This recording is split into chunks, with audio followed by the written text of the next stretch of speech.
No problem. Man's Audiovisual Productions Company is here to satisfy all your audiovisual needs. With years of live streaming experience, we are a full-service production company using modern equipment, including HD video cameras, projectors, and screens. We service events ranging from church recordings to town hall meetings. If you're looking for an audiovisual partner for your next event, join our many satisfied customers who trust our services. Reach out and connect with us via WhatsApp or 203-690-4342. Email us at derekvideo@gmail.com. Visit our website, derekvideo.wix.com or www.mansaudiovisual.com. Man's Audiovisual Productions Company. Professionalism with a personal touch.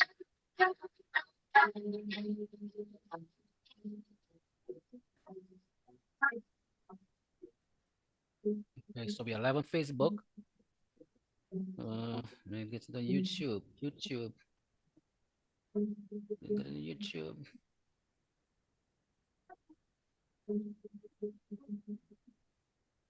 Oh, live. Hey, there is a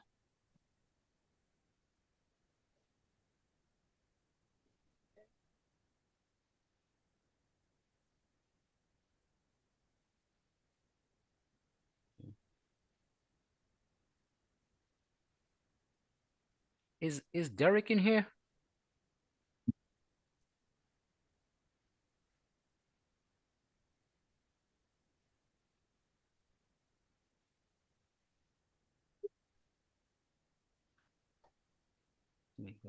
We got 5 minutes.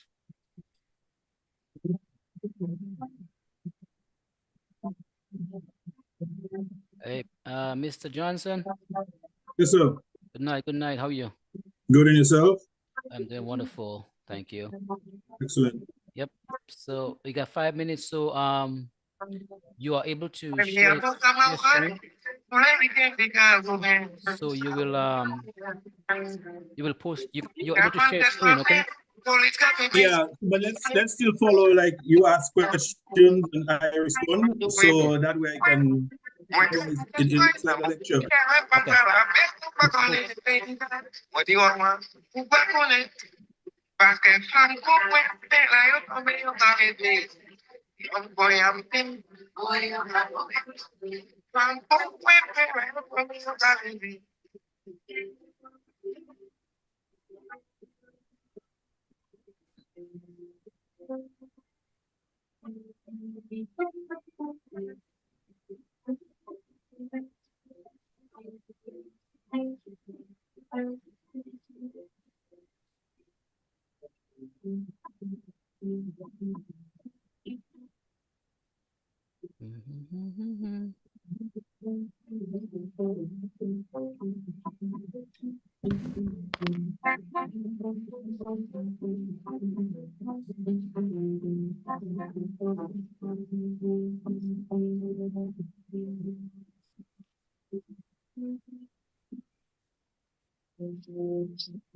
Introducing touching base, connecting Dominicans at home and overseas. Your weekly connection to the Dominican community. Join us every Monday for an episode that brings together Dominicans at home and abroad. Stay tuned for updates, discussions, and features that highlight our politics, culture, traditions, and experiences. Let's stay connected and together strengthen our bond across the globe.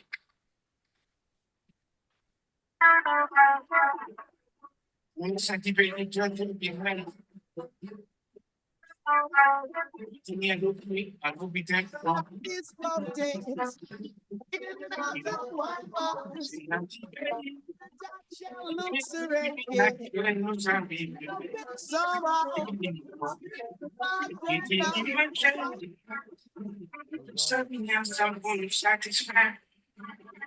Dominic, Dominic, Dominic, Dominic, something. Dominic, Dominic, Dominic, Dominic, something. Dominic, Dominic, Dominic, Dominic, something. It goes, it goes, it goes, it goes, it better, it better, it better, it better, it better, it better, it goes, it goes, it goes, it goes, it goes, it goes, it better, it better, it better, it better, it better, it better, it goes, it goes. Okay. Super this, Dominic, something very good. Tiene un look free, un look blue, un look in así que Perigano, lo que vive en la vida de la vida. Spanish generation, mucho satisfied. Pasa people is a place to money nation. Dominic, Dominic, stop it, keep it. Dominic, Dominic, Dominic, Dominic, stop it, keep it. Dominic, Dominic, Dominic, Dominic, stop it, keep it. Dominic, Dominic, Dominic, Dominic, stop it, it goes, it goes, it goes, it goes, it better, it better, it better, it better, it better. Even needles, needles, needles, needles, needles, needles, even needles, needles. Ini saya la pun baik, saya betul ni dengan penghapli.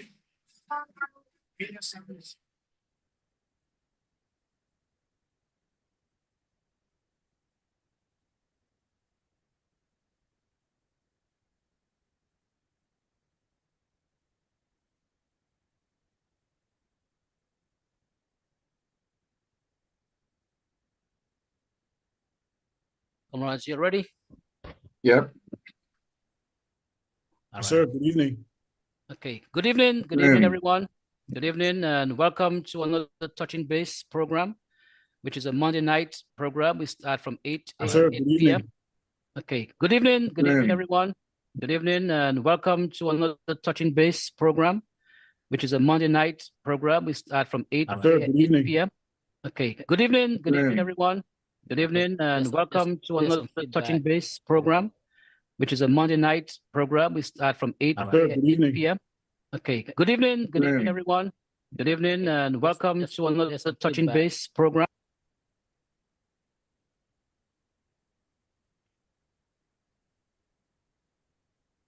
Okay. Okay, we had a feedback. Can you all hear me? Yes. Okay. Yep. All right. Awesome. All right. Good evening, everyone. Good evening, ladies and gentlemen from across the globe. All of you listening in Dominica and abroad. We welcome you to another Touching Base program, which is a program held every Monday nights from 8 p.m. Tonight, we have a very exciting program, and we will get a lot of information on as it pertains to our International Airport Development Project.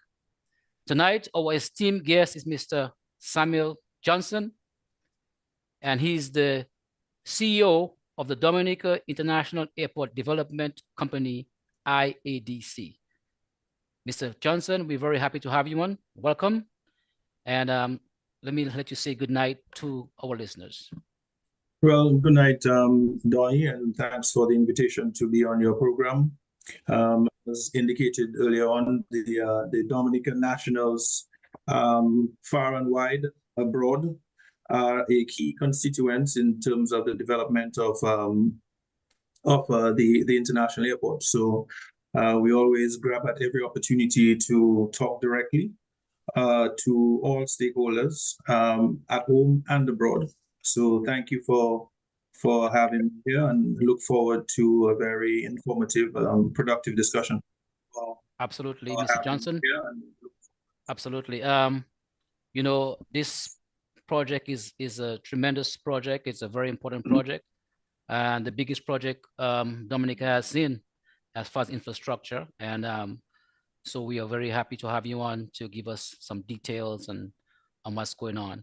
And I know the audience is very eager to hear from you. Tonight we have Mr. Morrison Thomas as part of our panel, and Mr. Cleville Mills also. And we may be joined by Senior Counsel Anthony Astafan at a later time tonight. Before we move on, I would like to say we are being streamed live on Facebook and YouTube, and we're also being streamed live on VTJM Radio, broadcasting out of Queens, New York. Let me say a special good night to the Mann family in Connecticut and the Mann Audiovisual, who are integral in making this show possible. They are our technical experts and behind the scenes, make sure we have a clear, effective program. So thank you very much.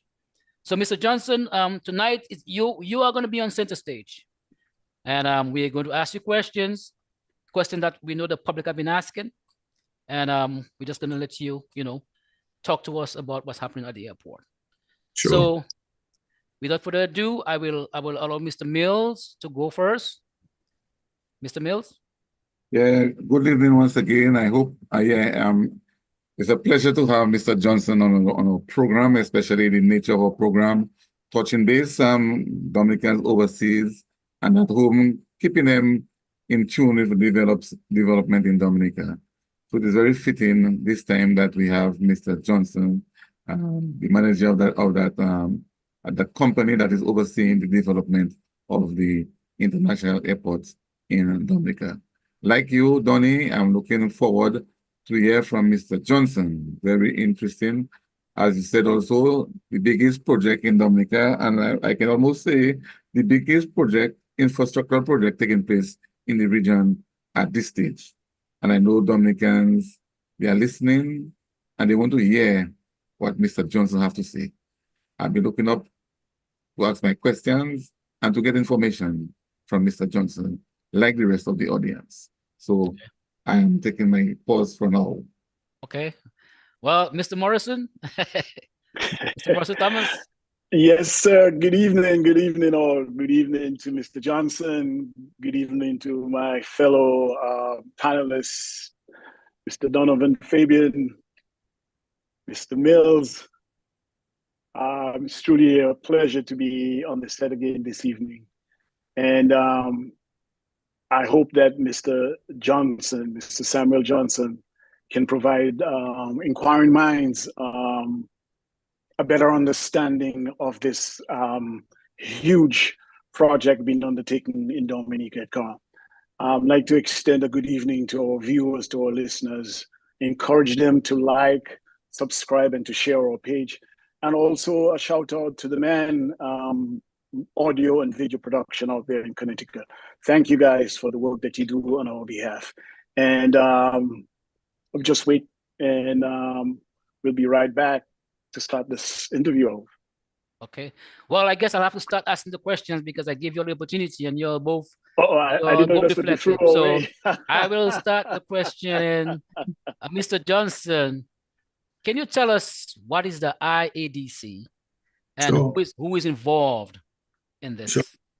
Sure. So the IADC was an oversight company with the majority shareholder being the government of Dominica, actually sole shareholder. It is comprised with a board of about 20 members, representing stakeholders from all different communities or different segments, utilities. The chairman of the board is Mr. Benoit Badwil, and who everyone knows is the CEO of DASPER and has been involved in these matters for some time. It also has representation from other stakeholder groups such as the representative from the Wesley area, Domlec, DOASCO, the ministries also have representatives. So the intent really of IADC is to be government's liaison in overseeing all aspects of the project, primarily from a technical standpoint. So we've been working at reviewing the master plans, updating the master plans, reviewing designs, interfacing with MMCE and CR, the developer and the contractor respectively. So that in a nutshell is IADC, the International Airport Development Company.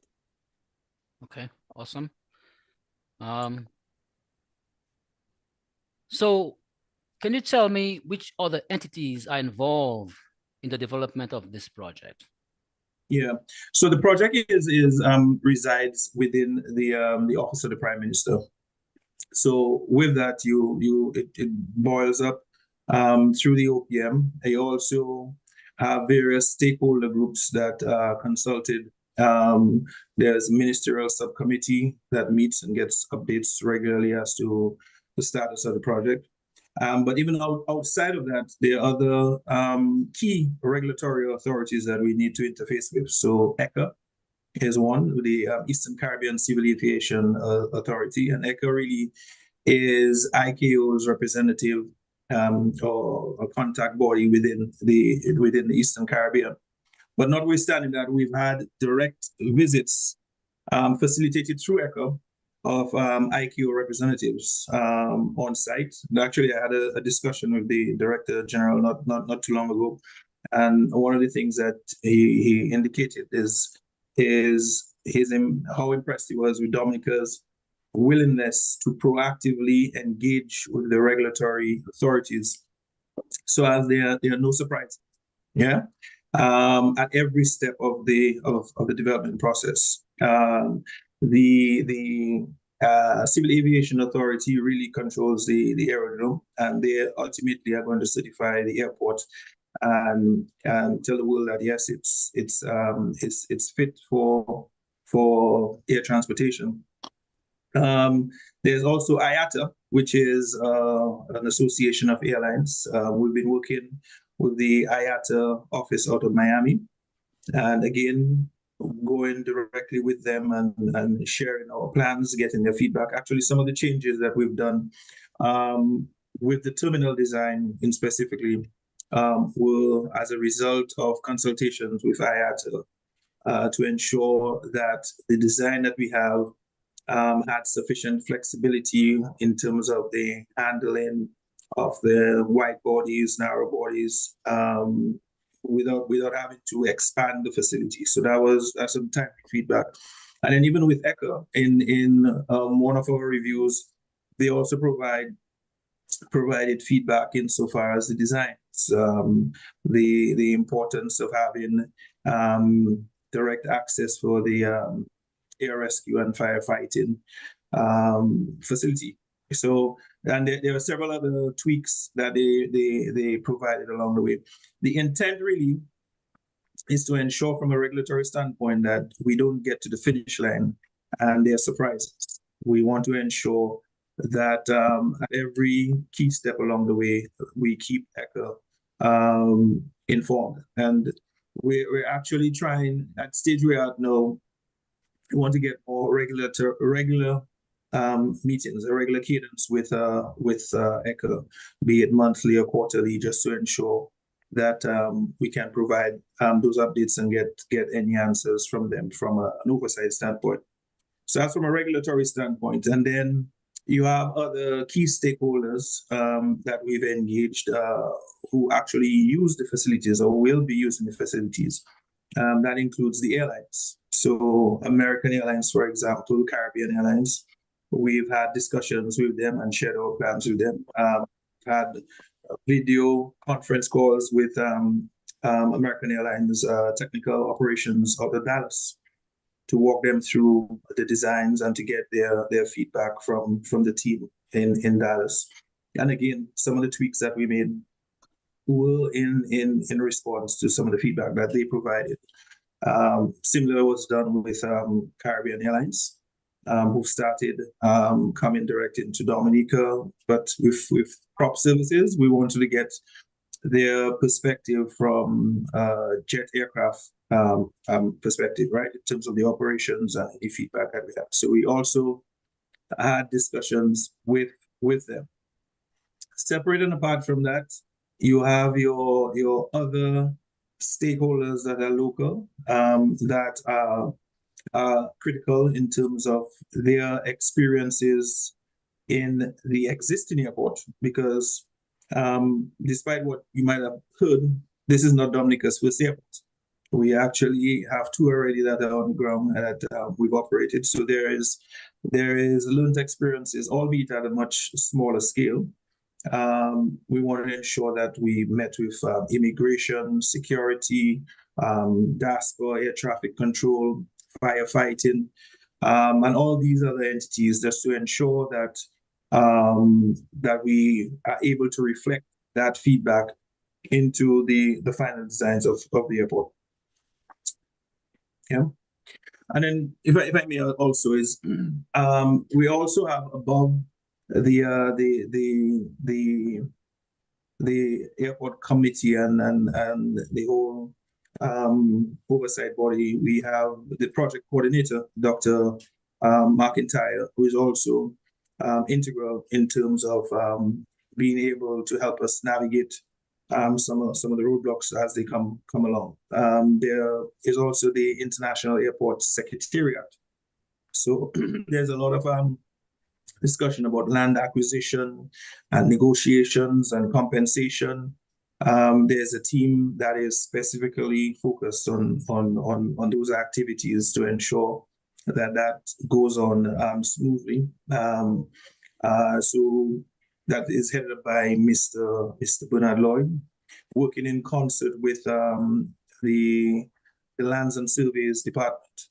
Because all Crown lands and lands have to come through the Lands and Surveys Department. So you have all these entities working in concert: Public Works Department, Ministry of Public Works, Ministry of Tourism, all being represented in this project. Yeah. Awesome.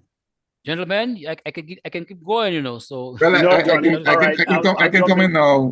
Because Okay. Mr. Mills, before you go, let me welcome Kirby. Mr. Johnson, we have Kirby Samuel, one of our frequent participants on the program. He just joined us, so let's say good night to Kirby. Okay. Good evening, Johnny. Good evening, Mr. Johnson. Good evening to Cleville and to Morrison. Good evening, sir. Okay. That's a very interesting last name. Samuel. Also, oh yes. There you go. Your first name, my last name. Okay. All right, Mr. Mills, go ahead. Yes, Mr. Johnson, I really like the background that you have there. I can see an international airport in your background, looking like something that is ready.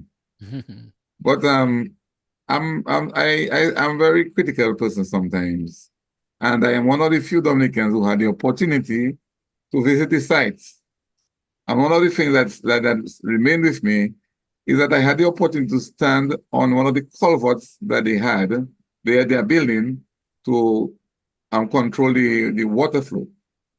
But knowing that Dominica is a very rainy country and we always have the issue with water and those dry drains when it rains, I would just like to know how confident you feel that aspect of the construction is well taken care of, because I know some people were concerned about the number of water paths that will be passing under the airstrip.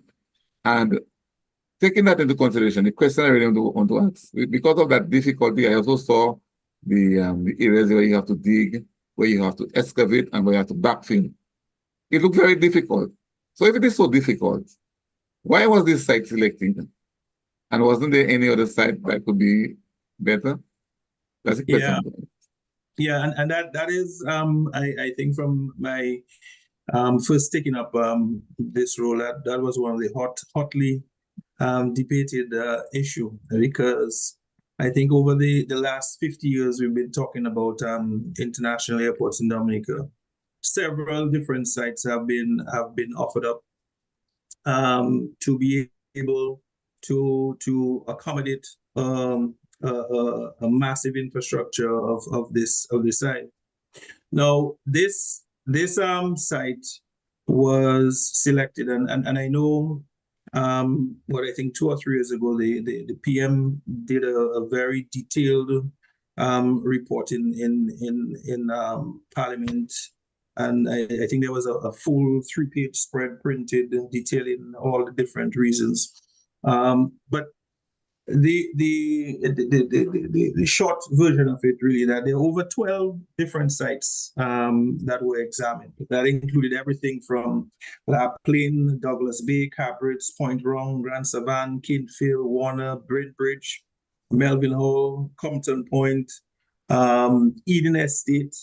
And these are all different sites that were looked at. But invariably, one of the things that we saw was that the last majority of those sites that were selected were all in what was referred to as the shoulder of Dominica. In that, if you were to look at Dominica as a map with the head on the back shoulder, is where you've seen a lot of these sites. And there were detailed studies done initially back in the 80s by Sir Alexander Gibbs, and then you had other studies done by other engineers.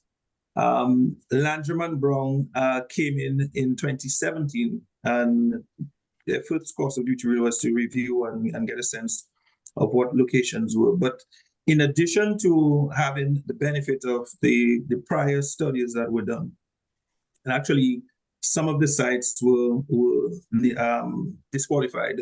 The more well-known one would have been the one in the same area, but higher up into the mountains of Wesley. Actually, a fun fact: the Joe Button housing development was actually part of the prior airport site.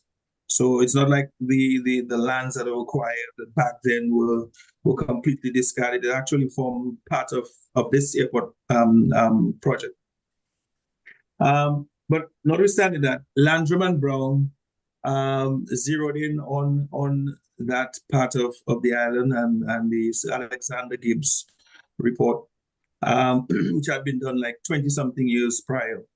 But what you appreciate has happened in the 20-odd plus years since that last study was done. The technology for site analysis has improved dramatically. So not only were they able to go through the regular analysis in terms of your obstacle-free approach, your wind to ensure that it was IQ compliant, within the 95% requirement. You want to ensure that you could have aircraft operating on the site, which is 24 hours. You want to make sure that there is no significant wind turbulence. So the alignment would have to ensure that it's in the prevailing winds. And they were able to go even a step further, having zeroed in on that site to do analyses of different options to get a sense as to what would be the impact using LiDAR data from an earthwork standpoint, right? So you'd want to minimize the amount of cutting and filling required, whilst ensuring that you retain those other technical aspects. So these are some of the analyses that were done to zero in on the alignment and the site that we currently have. And if you're on the site, so one of the things that you would see when you look at the alignment, I mean, it almost doesn't look like you're in Dominica.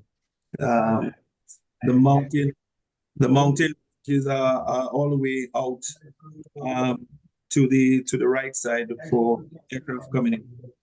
And actually, folks that fly into Dominica, is someone asking a question? No, Yeah. hold on. Somebody's okay. Go ahead. Sorry. Yeah. So folks that fly into Dominica today, you will actually see that the aircraft flies over the existing site, whereas fast forward to when it's completed, it'll be a direct in to the site.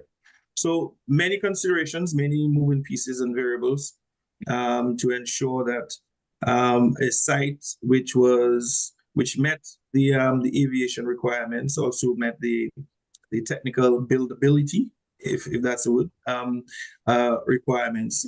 And one of the challenges that you alluded to was the whole question of managing water and waterworks. One of the benefits of the site that we selected is that the amount of cutting and filling required is significantly less than if you were to go higher up, right? As you can imagine, the higher up you go is the deeper the valleys, the taller the mountains, and also from an environmental impact perspective, the higher up you go, the more downstream impact you could have, right? So in this location, it's pretty close to the coast.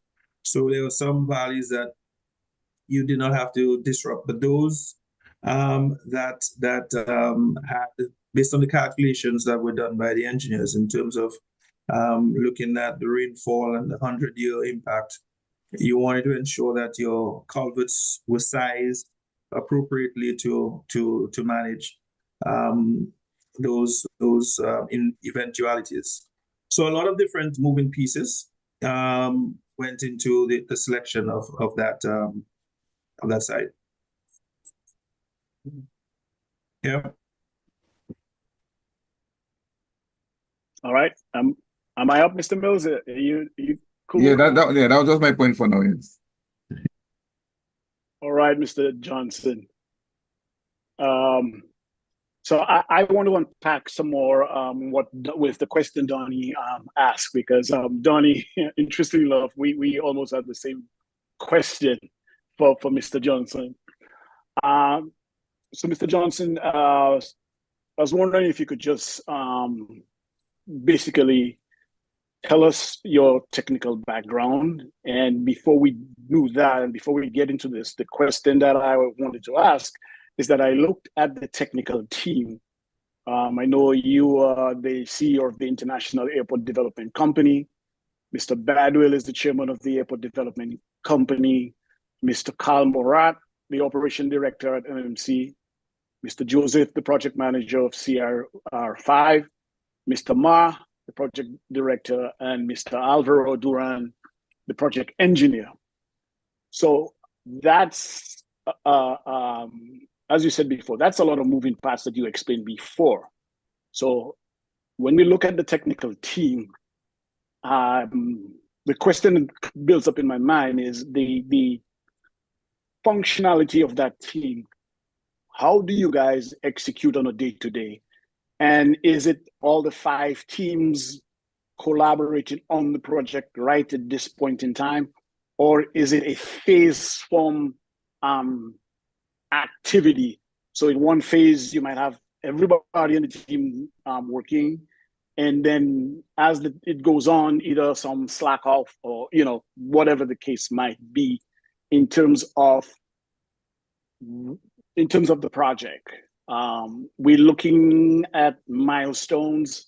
I was wondering if you could tell us if you guys have completed any milestones. If you have, what are they? And I don't want you to forget the question that I asked, but when I did the little research, I saw that you worked at you were a VP at Sachs, Horace and Johnson out in Miami. Was that your last job? Yeah, that was a consulting firm out of Miami, and before that, I was vice president of global marketing with Ryder Systems. Okay. And before that, I was with A.T. Carney, which is a management consulting firm. But in all these instances, most of my time and work and exposure in the United States have been all transportation distribution related. Yeah. So I've worked in about 13 different modes of transportation. Right. The only one I haven't done, because I haven't spent time in Texas, is pipeline. But inland waterways, dry bulk, marine parcel cargo, air freight, LTL, LCL, on both from a shipping and a distribution side. But in terms of what brings to bear on this project, it's one of being able to manage and very quickly synthesize complexity right? Right. This project as it's by Dominican standards, there are a lot of moving pieces. It's relatively complex. And from a budgetary standpoint, it's a relatively large project. But prior to that, I've worked on, for example, from a complexity standpoint, probably the most complex project I've worked on would have been leading the reorganization of one of the major pharmaceutical companies in North America, with over 7,500 front of store offices, with 45,000 SKUs, so a lot more moving pieces, multi-billion-dollar initiative. And so this project, I think it's not of that magnitude, but still relatively is moving pieces. And in terms of the core team that you described, which is what it is, the core team, it's the tip of the iceberg.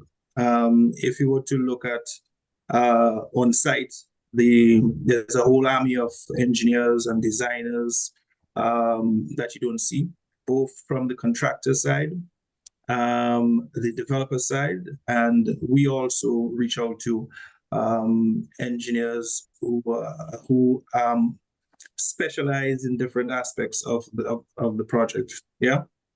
So one person has all the answers, and no one person runs every aspect of the project.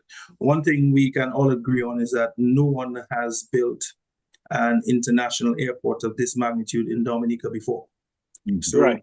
that is one thing we all have in common, in that we are coming to this location with those clear eyes as to what is the situation on the ground, how do you frame it, and how do you ensure that you comply, and you test, and you check, and you cross-check.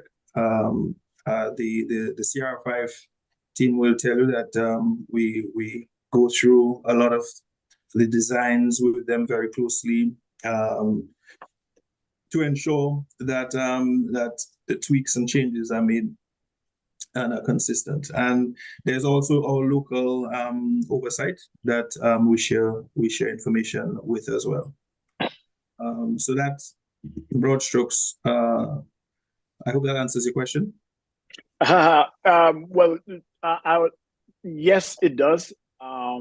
So in terms of communication, and maybe to avoid costly mistakes or drawbacks, how is the communication within the different teams? Because we know there's different languages and stuff like that. So before something is implemented,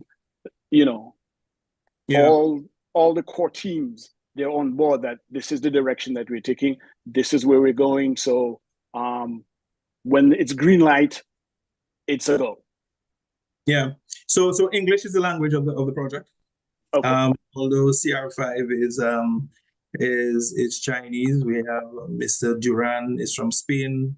Mr. Murad has Egyptian background, I think. So there are different nationalities on the site, but English is the official language of the project, and every one of them speaks and understands English, if not orally, definitely written. So everything, all documents fall back to English in terms of requests, approvals, and to ensure that we're all on the same page. So from a communication standpoint, there are regular updates, as you do for any project of this magnitude, where every 2 weeks there are formal updates, and there's monthly reports that are produced. But separate apart from that, there are also site visits and workshop sessions that happen when there are areas that require a little bit more intense. Now, one of the things about this project is that it's a design build project.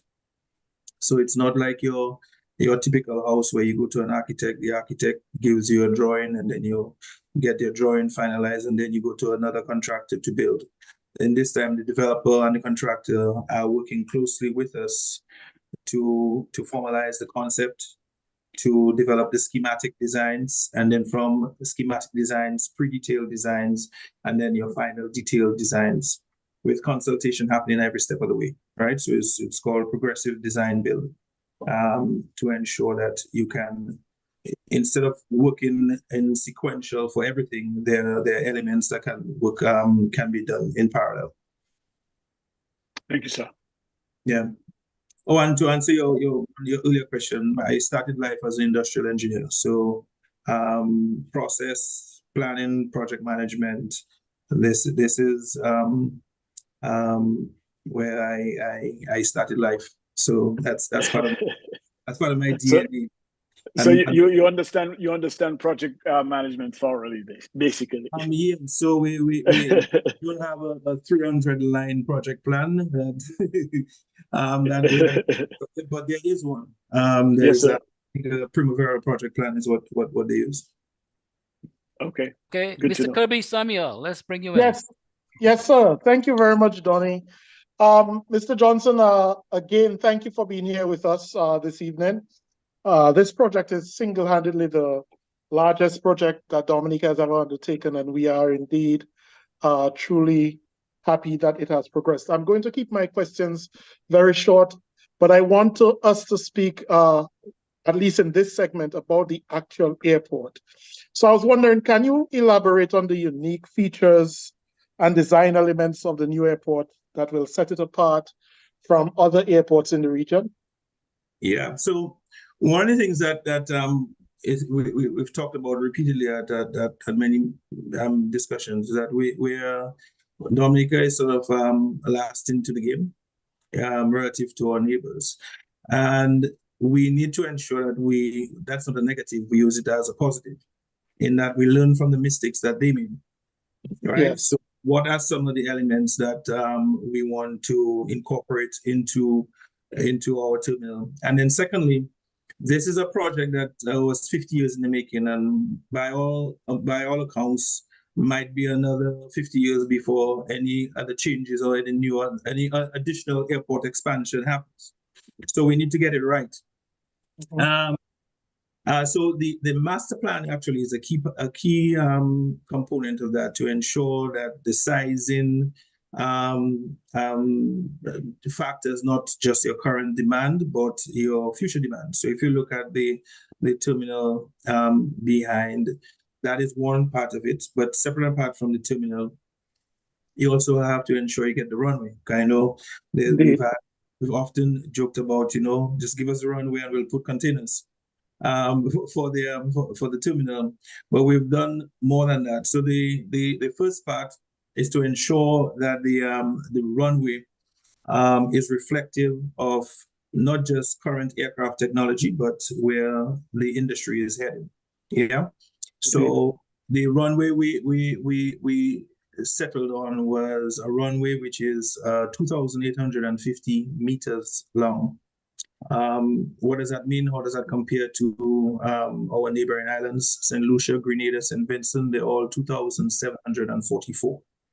Okay. We're actually longer than, I think, both Kingston and Montego Bay. Wow.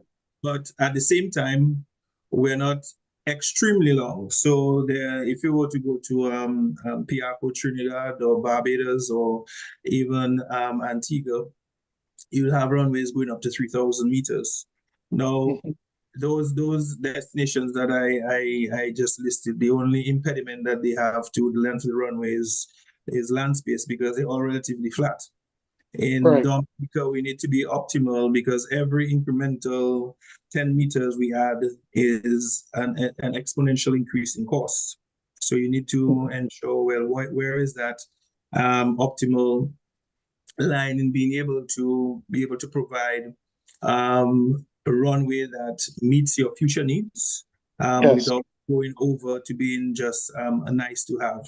Right. So I think the runway determining the runway size was key. The design aircraft used for the airport was the Airbus A350 and the Boeing 777. Now, some folks question, well, why didn't we use a Boeing 747 or the Airbus A380, which are the two biggest passenger aircraft out there. But if you were to dig a little bit deeper, you realize both of these airlines are being phased out. Phased out. Yeah, you're right. They're both out of production. You're right. More. Began the A380 in particular. Very specific airlines use it for primarily hub to hub, moving large amounts of people from hub to hub, which haven't seen that sort of activity in the Caribbean and any of our neighboring islands. The A350, in talking to our advisors on that, the A350 really is, and stretched versions of it.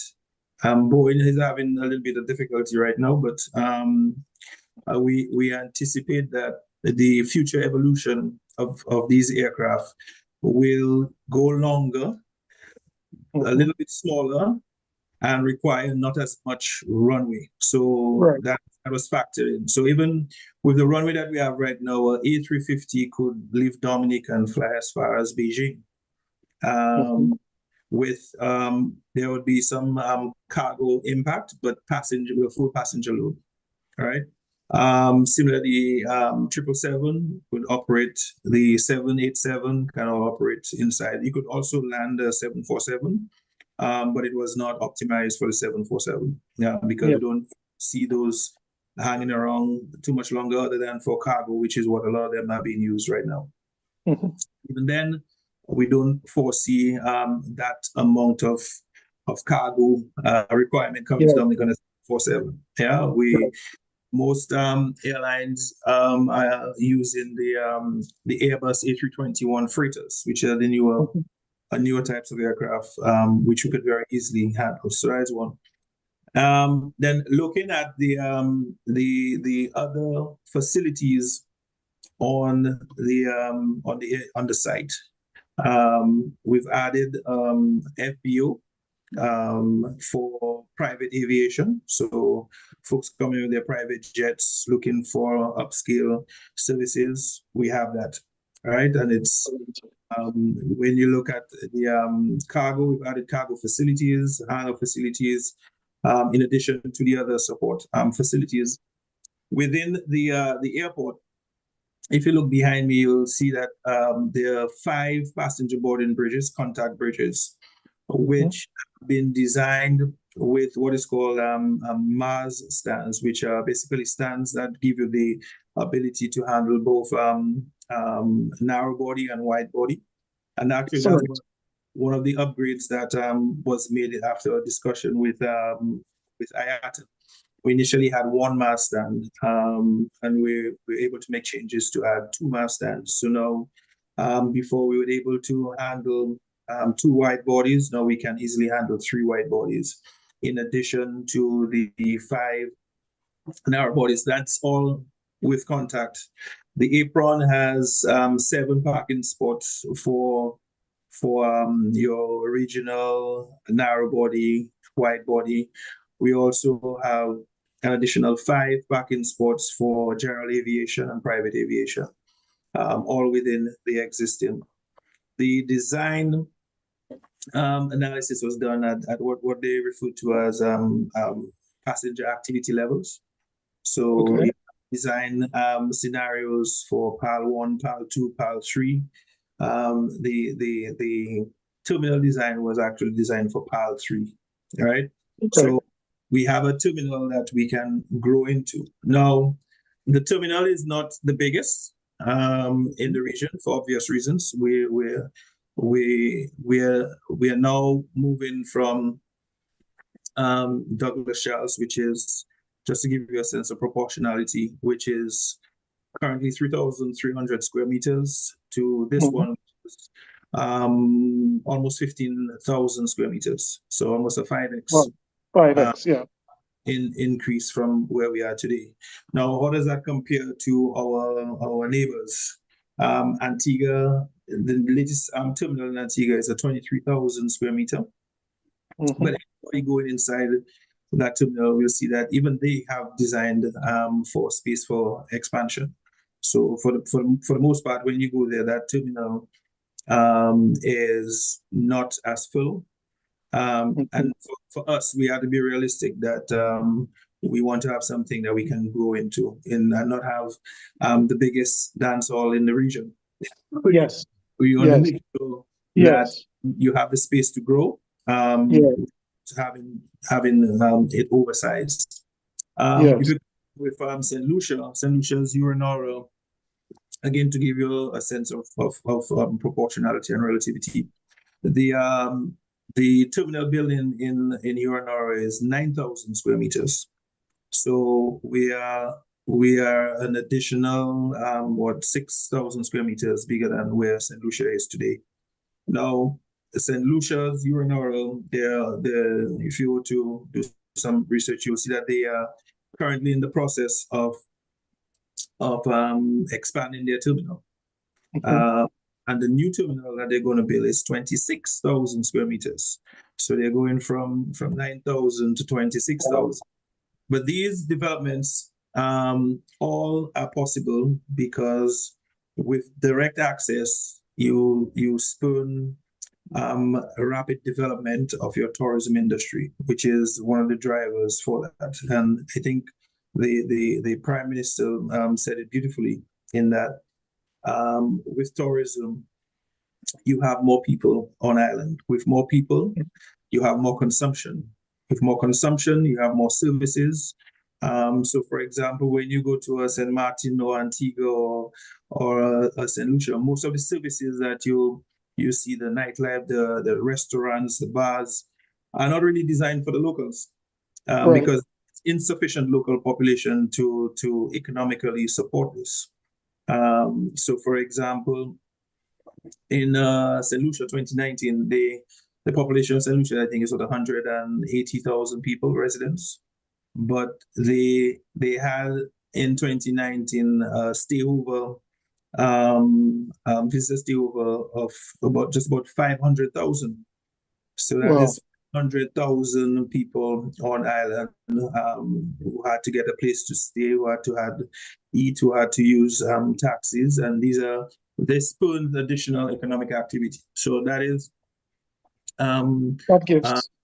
some of the things that a growing tourism industry enables.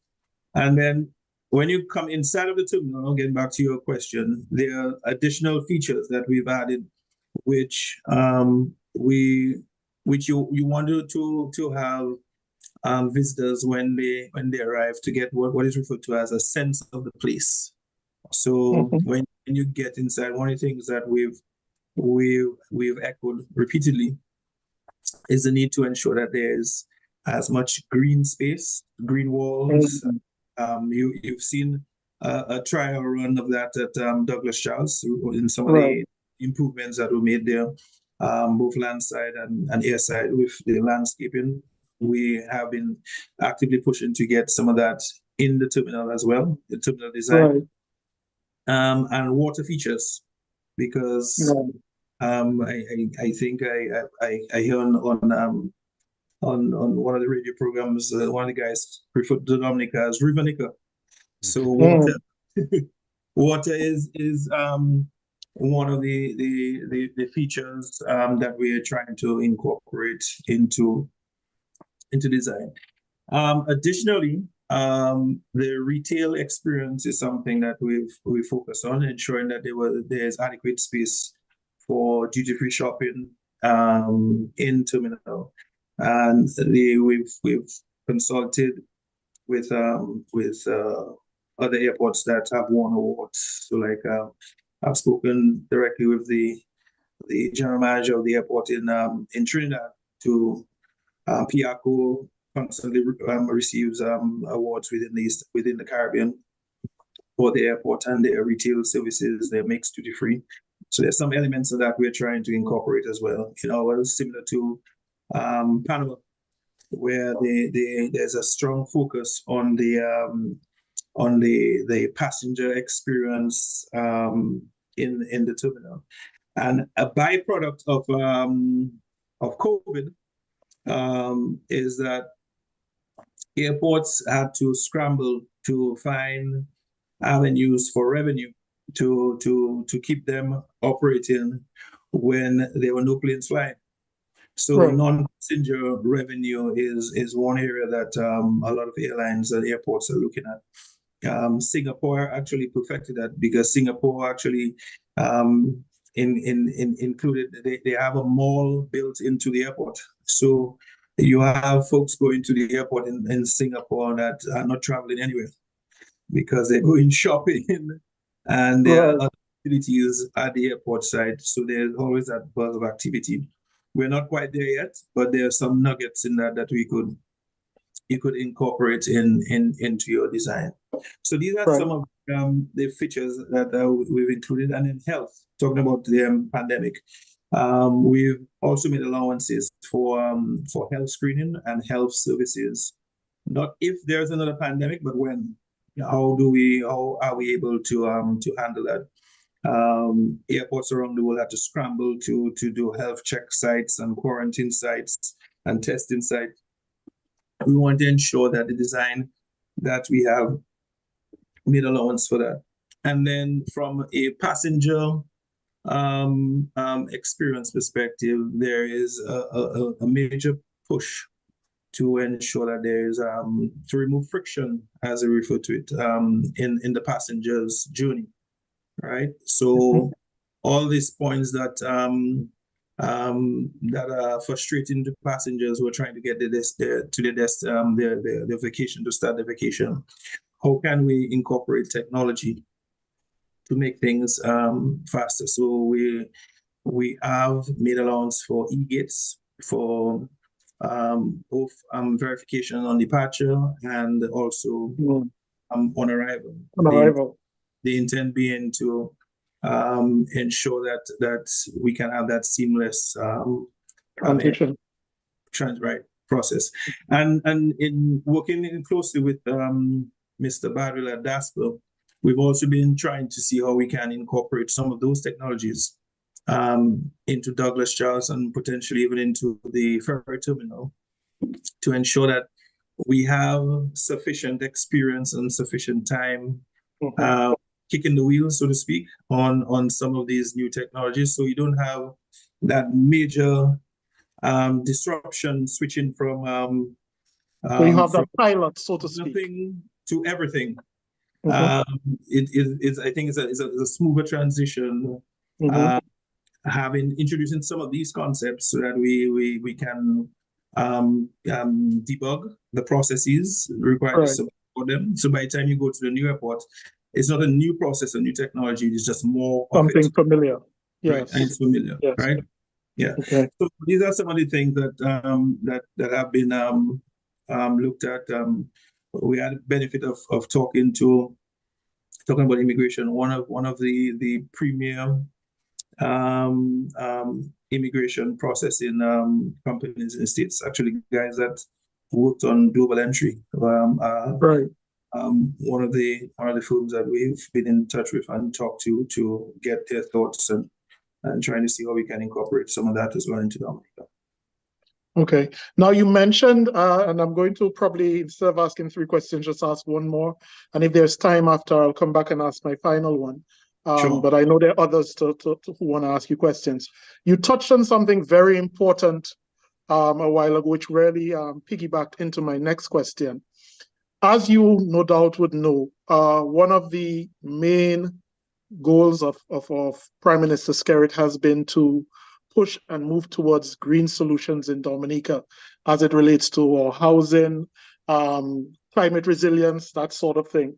So I was just wondering, what measures are being implemented to ensure that the new airport is environmentally sustainable and is aligned with modern standards of green infrastructure, solar power, and the like?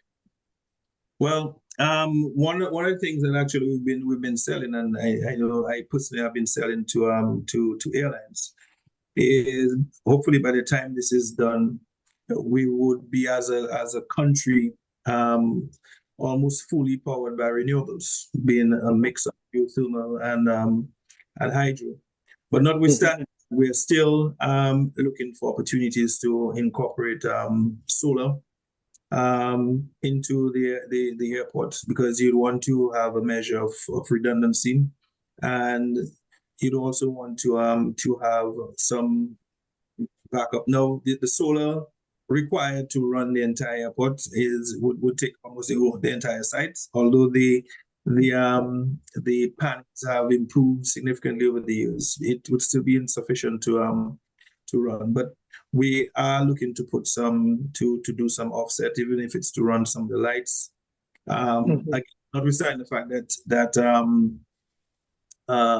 we are anticipating to be powered by a mixture of geothermal and hydro by the time we're there. So in terms of the greening of the airport, we are looking at opportunities to have power at the gate. So instead of having diesel auxiliary power units on the ground, burning fossil fuels, can we plug up to the gate and get some of the same services? So that's something we've been advocating for, to include into the designs.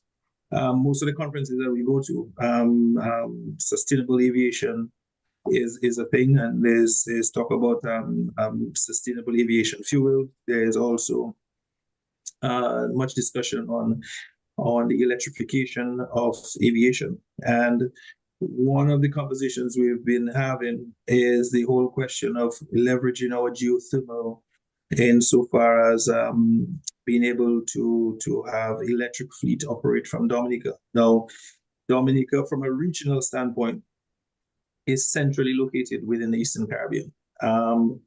From Trinidad in the south to San Juan in the north. And actually, that's one of the things that I observed. I was at Douglas Charles, and I saw 2 DHL planes on the ground, and I was like, wow, we're moving a lot of cargo.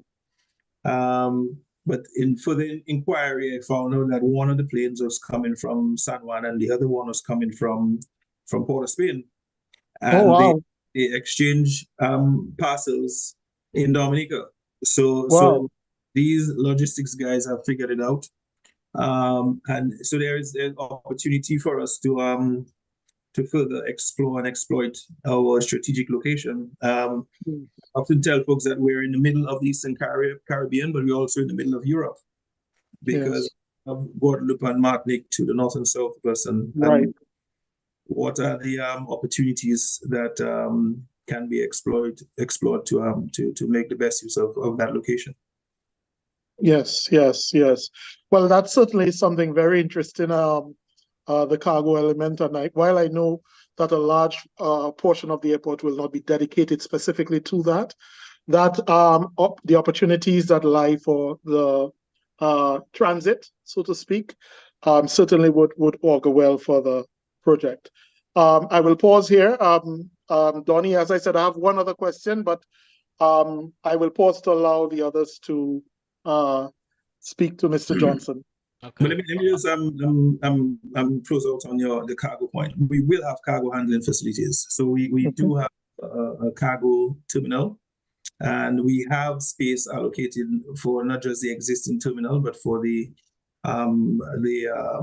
warehouse, which will be able to handle both dry and cold, as well as expansion space. So if the needs be, we can expand. And we do have a zone that has been identified for dedicated cargo parking. So if and when, actually be a great problem to solve for, if and when we need to have that dedicated cargo parking area, we have space allocated for that. Yeah. Excellent. Right. Awesome. Yes, so far, I mean, it's a fantastic program so far. We have some people on Facebook who are following very closely. I have some questions that I would like to ask, from them. But so far, I'm enjoying the program, and they are also. So thank you so much. You just answered one of my questions, because I was going to ask you, considering Dominica being centrally located, what strategic or logistical advantage does that allow us over our neighbors? But you just talked about that.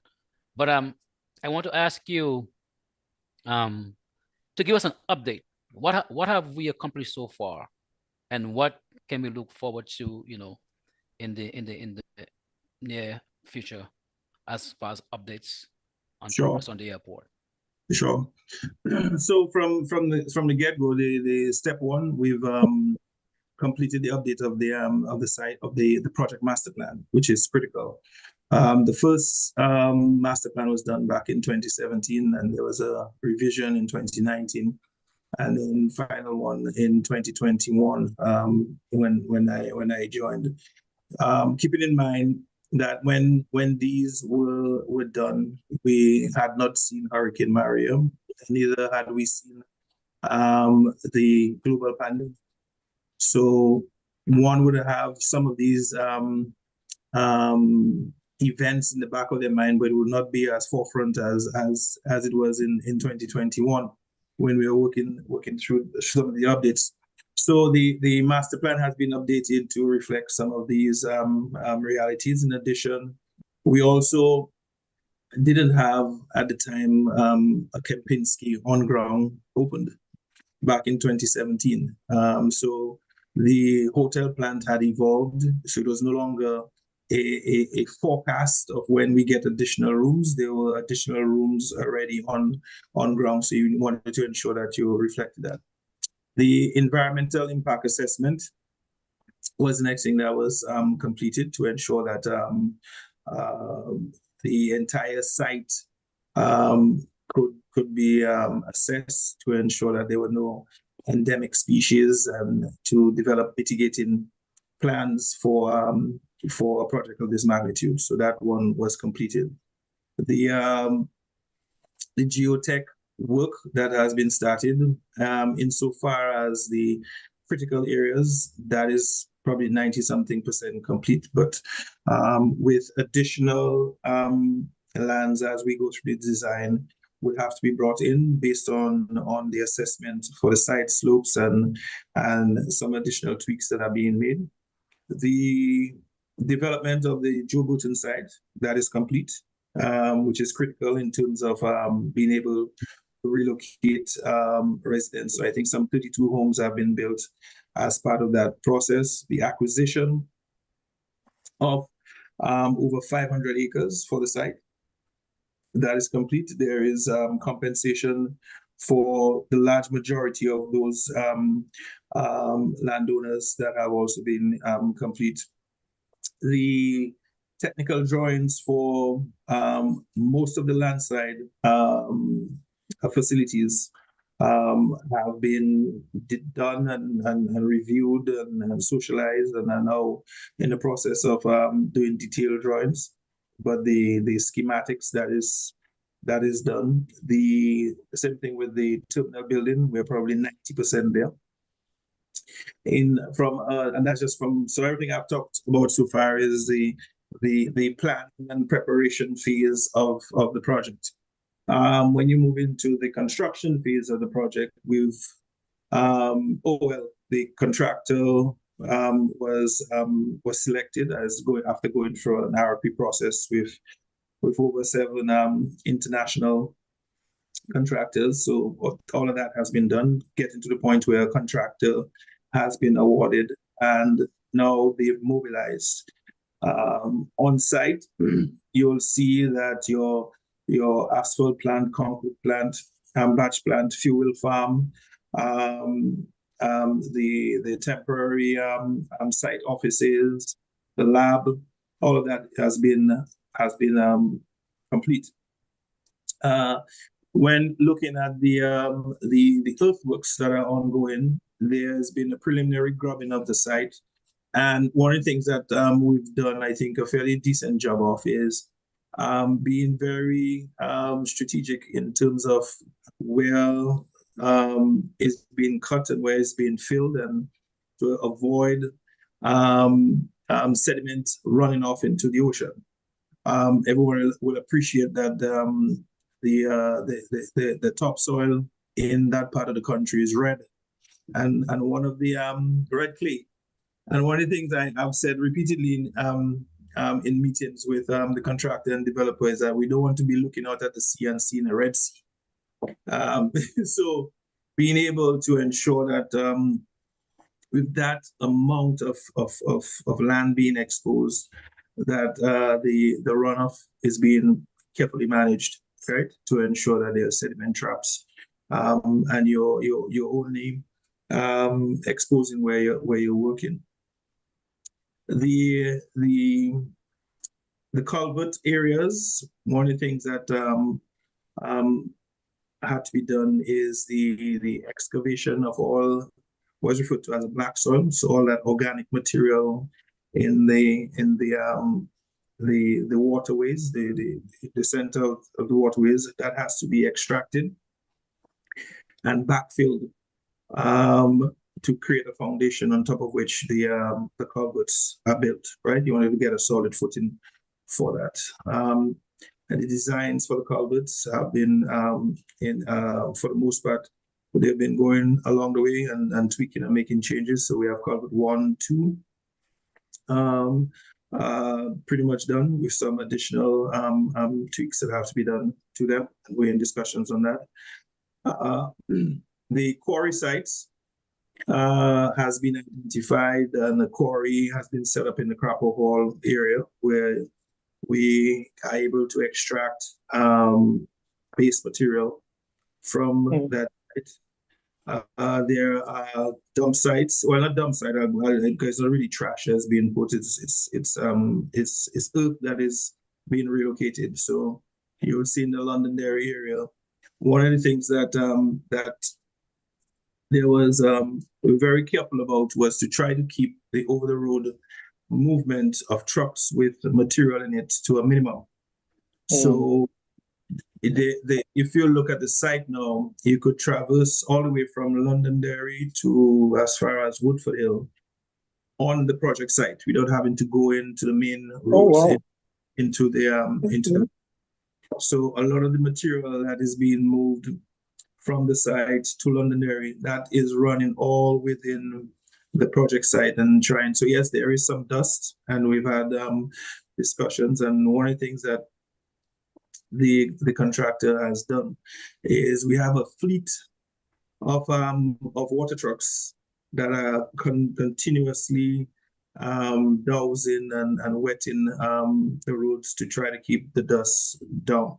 But a project of that magnitude, there's only so much that you can keep down, and I think for the most part, people appreciate that that is being done, and there is communication going out to the community to that effect. And we do respond to feedback when we get it, and we proactively reach out for it as well.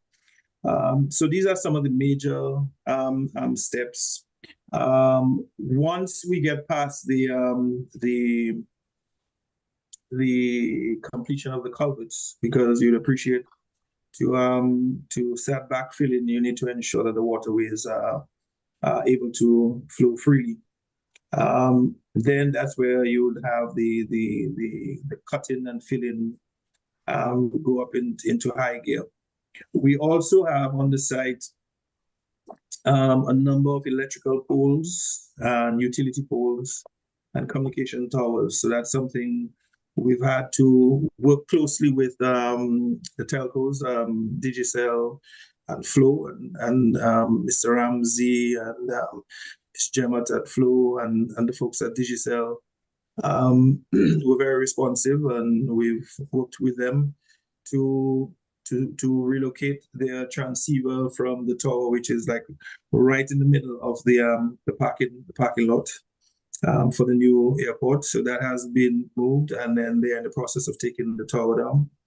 Domlec, similarly, we've been working with them to relocate those poles. So if you were to come to the site right now, you will see a few of the Domlec poles standing up on their own unique mountains, because the contractor continues working whilst these things are figured out, because we are trying to make hay whilst the sun shines, literally. Because before we get into the rainy season, you want to push as hard as you can in the cutting and filling. And then finally, in terms of the earthworks, you started seeing the backfilling and compaction of areas along the runway. And there are some design challenges that we've had in terms of assessing based on the geotech results, what is the right compaction method in terms of dynamic compaction or a mix of cement and the soil to ensure that it can be stabilized and to get to the level of compaction required, specifically on the runway, taxiway. The apron and terminal are all going to be on bedrock, so that's a non-issue. But we've done a significant amount of excavation in that area. To date, we have over 200 Dominicans employed on the project, working in various capacities, both MMC and CR5. And that's a number that we expect to grow as the project progresses and kicks off into higher gear.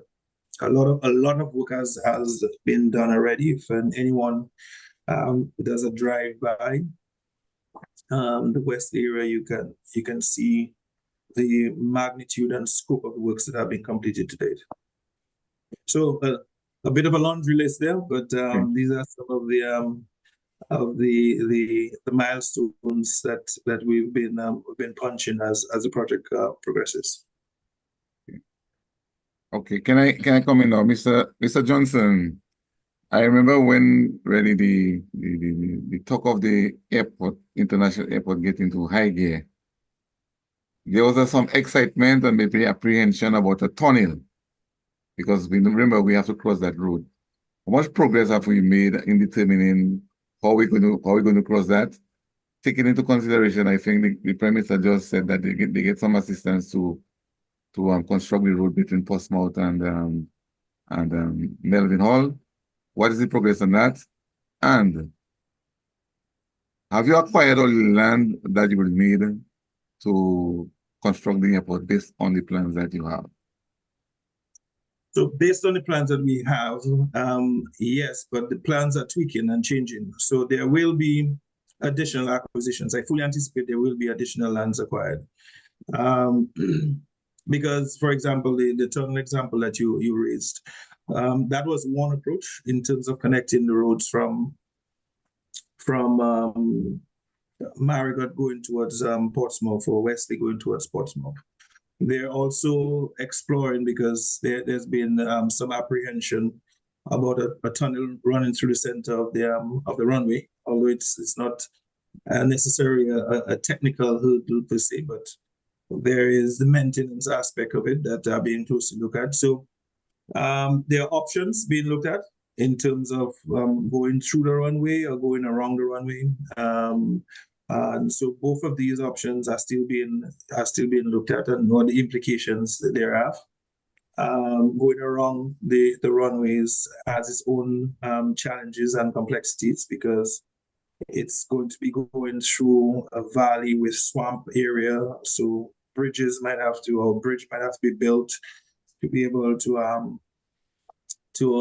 accommodate that. So these options are being looked at to ensure that the optimal route is selected. So that is still TBD, to be determined, pending the final decision on tunnel on OTLM. Yeah, did I answer your question? That answers my question. So that means to say the idea of the tunnel has not been put on the side yet. Not as far as I'm aware, no. As far as I'm aware, and it's something that is being discussed. And I know proposals and options have been submitted for final decision making. But there will be, I mean, just to answer the underlying question, we do not intend to cut off Wesley from Portsmouth or vice versa. There will be a connection, if not through the airport, but or under the airport, or there's around the airport, which as long as it's reasonable, which are being looked at. Yeah. You mentioned under the airport. That is a very interesting prospect. I was wondering if you could tell us, Mr. Johnson. I mean, we've been speaking, and the program has been going very good so far. We thank you. You've been giving us a lot of information, and I know from the comments that I've been getting, because persons have been messaging me personally, and saying, hey, this is very informative, and thank you. I was wondering if you could take a second, sir, and speak to. I am almost certain that with a project of this magnitude, we would have looked at some of the socio-economic benefits that the airport is going to bring.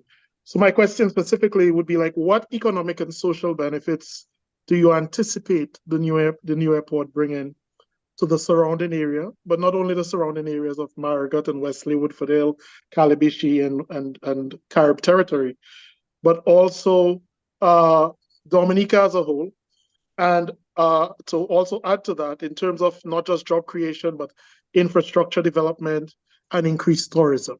All right. So what are some of the economic and social benefits that you have already seen or that would have come up in your studies that would speak to that, if you can, for a minute? Yeah, sure. So in terms of, I'll address it in probably three buckets: the economic viability, the project impact, and then the airport impact once the project is complete.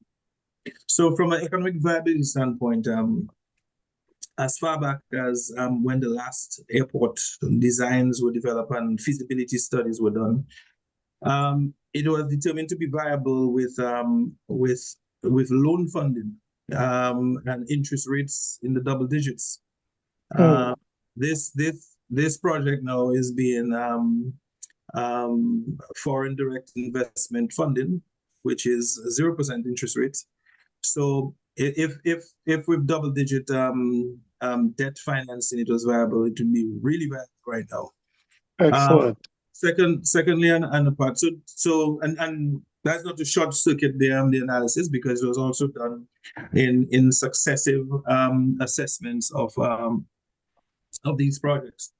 Additionally, when you look at the project impact, the project in the short term has already injected significant sums into the immediate surrounding area. So 32 houses have been built, engaging, I think, 6 or 7 local contractors to build them. And that's like a brand new housing development with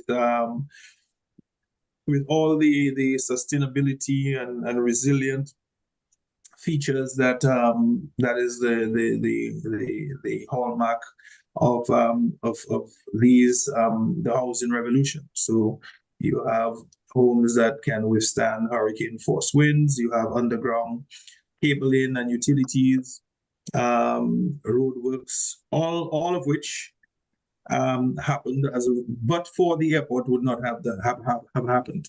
Yeah. Additionally to that, there's regularization of farmers who were squatting in the area. So you've gone from squatting lands to being relocated into lands that you own or you lease in the every one of the individuals, and they would have been given the opportunity for land swap, building swap, or cash, whichever compensation routes that they choose. So almost everyone who went for the land and building swap ended up ahead, because the smallest lot in Joe Burton, I think, is 5,000 square feet. So you'd have had people moving from a couple hundred feet, a house in the back, to a fully developed house lot on 5,000 square feet. So they got an upgrade from 2,000, 1,000 to 5,000. And similarly, those on bigger lots would have been also taken care of.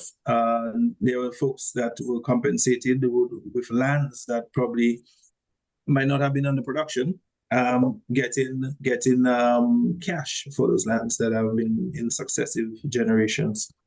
So that again is additional cash infusion into the society.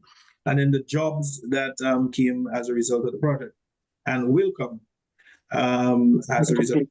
So you currently have 200 engaged, and that number is expected to go on. And you have the spillover. So folks say, well, the Chinese workers or the foreign workers, they don't go out and eat and drink, but the 200 workers that are Dominicans, they do. So there is some spillover effect coming from that, and we're expected to increase as the project goes on. Then it comes into the actual airport.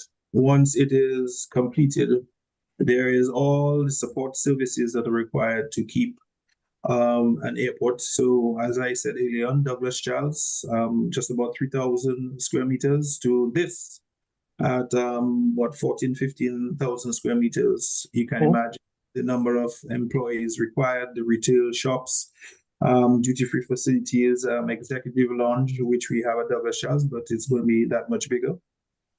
And all the support services to take care of the airplanes that are coming, the cargo associated with it, and all of these other activities, that will be on a steady state ongoing. That's just in the area at the airport, not to mention the injection into the tourism industry. I've had numerous conversations with tailors who experienced cancellations because folks couldn't get flights to come in, or flights came in and they were canceled.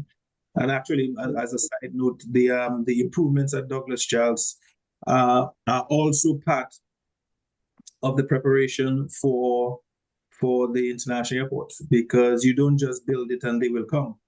There is a gradual process in which you engage the airlines, and you start forging relationships and identifying airlines that can come into you from day one, some that could actually come right now.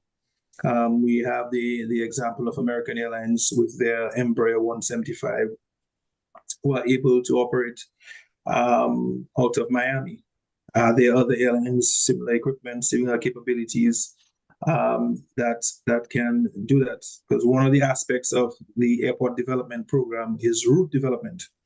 Yeah, to jumpstart those conversations. So even the economic benefits that are being accrued right now at Douglas Charles, some of which are in preparation for the new airport. So some folks see the development of Douglas Charles thing, and I know the rumor mill in Dominica is very active, saying, well, new airport, but no, it's not in spite of the new airport, it's because of the new airport. Some of these enhancements are being made. Yeah, because and then the conversations we're having with airlines to ensure that that they can be kept abreast as to where we are. So for example, British Airways, Virgin Atlantic, their route decision cycle is anywhere from 2 to 3 years before they open up. So do we wait until we are finished to wait 3 more years, or do we have the conversations 3 years before? I think we've opted to start those conversations 3 years before.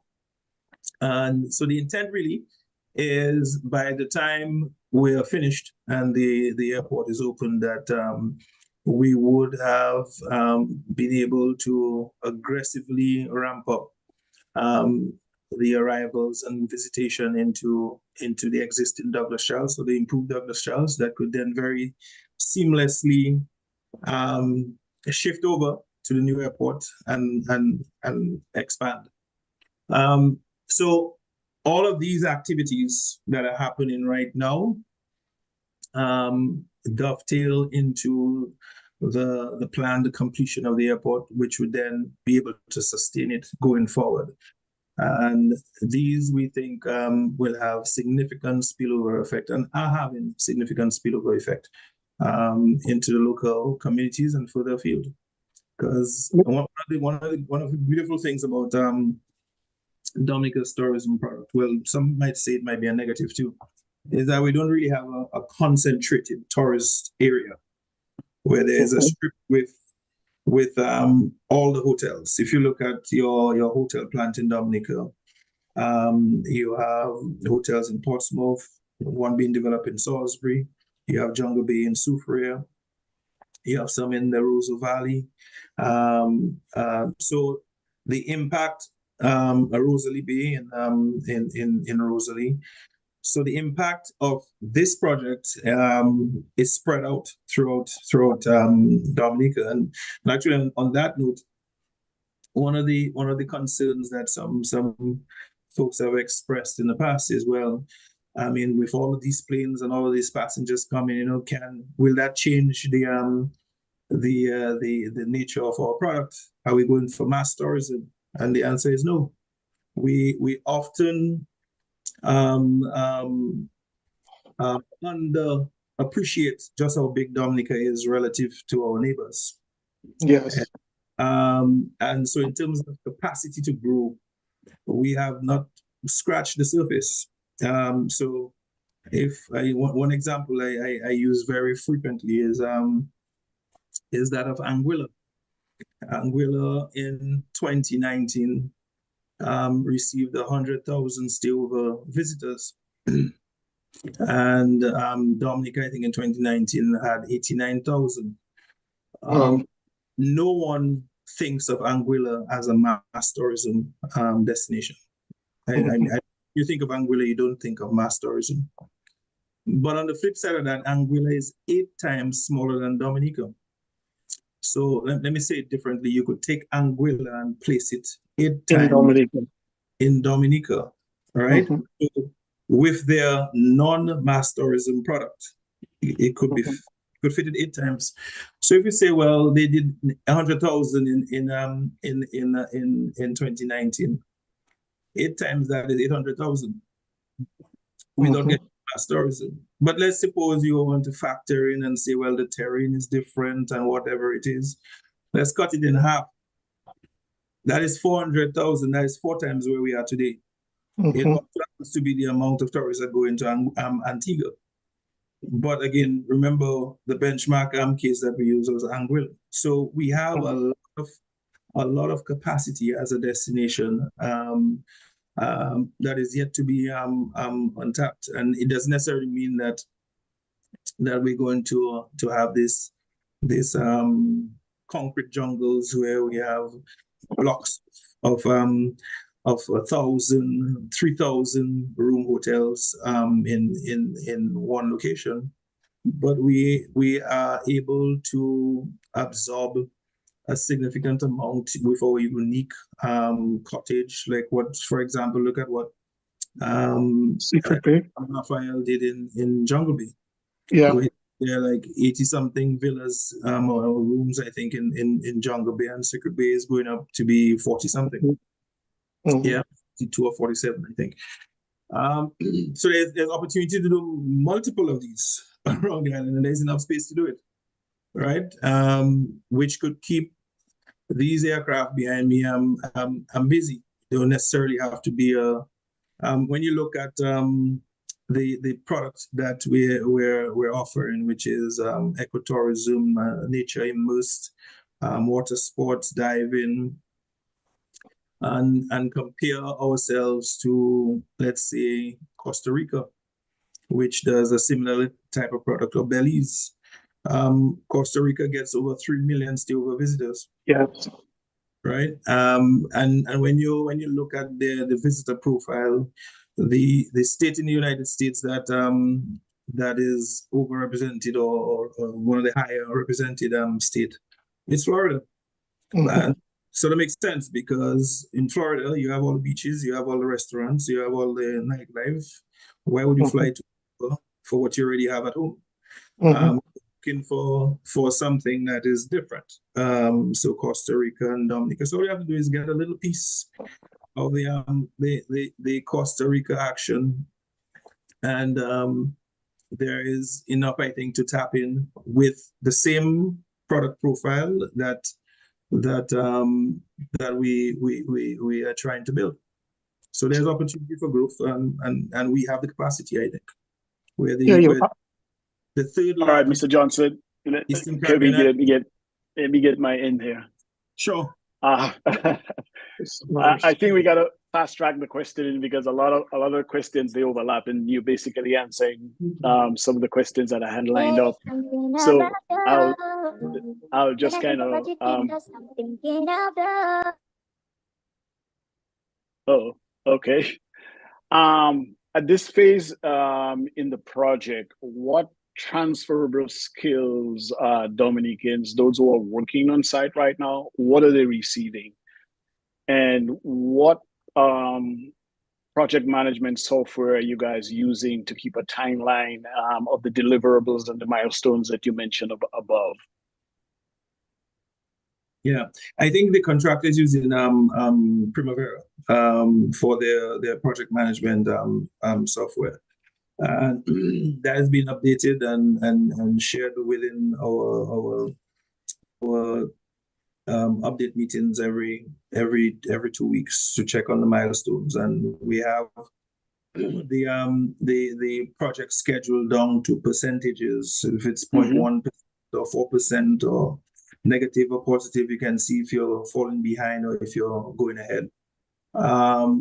So when we initially started, we had a period where the rain and the management of work during the rainy season had us behind a little bit, but we were able to catch up. So that is one area that the contractors have figured out how to navigate and how to stop, start, and make use of the weather. The weather impact is one of these things that we need to account for. And in so far as staying on track, I think barring, you always say that man plans and God laughs, but barring any unforeseen circumstances, we are tracking. You do have ebbs and flows where you go ahead and something pulls you back, but you're within that tolerance that you set for yourself. There's another part to your question. Yeah, any transferable skills yet Dominicans are receiving on this on the project so far? Yeah.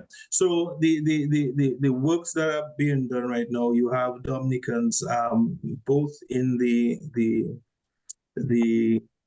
well, not both, but in many different aspects of the project. From an engineering standpoint, the oversight of and checking of some of the works, that's a lot of some of that has been done by Dominicans. So as you'd appreciate, even just from the basic organization of the work of a project of this magnitude, right? How do you tackle a project of this magnitude? Your truck drivers, down to the truck drivers, how do you sequence work? And you saw videos being looked. These guys work like a Swiss watch. Right. They've done assessments based on geotech work on different soil types to figure out which soils go where, which material goes where, what has to be dumped, what has to be relocated, and so there is that exposure that they're getting, the surveying of the site and the points, and there's a whole survey team which is a mix of foreign and local to be able to lay out. And when you watch the earthworks, you can see the perfect layout of the runway and different elevations and different points.